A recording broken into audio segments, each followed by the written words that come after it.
بسم الله الرحمن الرحيم. السلام عليكم ورحمة الله وبركاته. داودyaal kuna soo dhawaada warka telefishinka qaranka Soomaaliya oo idinka geemanaya stuudiyaha TV-ga uu ku leeyahay magaalada Nairobi ee caasimada dalka Kenya. Qodobada ugu doorka roon warka idin hayo telefishinkana waxaa kamid ah madaxweynaha Jamhuuriyadda Federaalka ee Soomaaliya Mudane Xasan Sheekh Maxamuud ayaa maanta magaalada Baydhabo uga qayb galay munaasabada lagu caleemo saarayay madaxweynaha maamulka Koonfur Galbeed ee Soomaaliya Shariif Xasan Sheekh Aadan.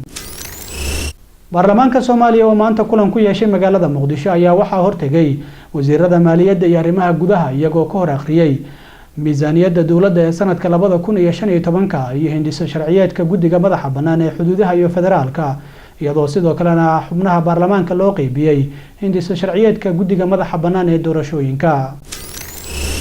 shir laba maalin socday oo looga hadlayay dib u eegista waxbarashada dalka oo ay ka qayb galeen wasiirro ka tirsan xukuumadda Soomaaliya iyo madaxda hay'adaha dhinaca waxbarashada ka taageera dawladda Soomaaliya ayaa lagu soo gabagabeeyay magaalada Muqdisho.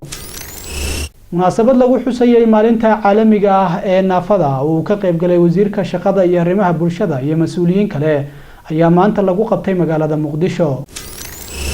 3 ruux oo rayid ayaa ku dhaawacantay weerar nafti ahlignimo oo maanta ka dhacay magaalada Muqdisho, iyadoo dhinaca kalena ay socdaan howlgallo lagu adkeynayo ammaanka magaalada Muqdisho.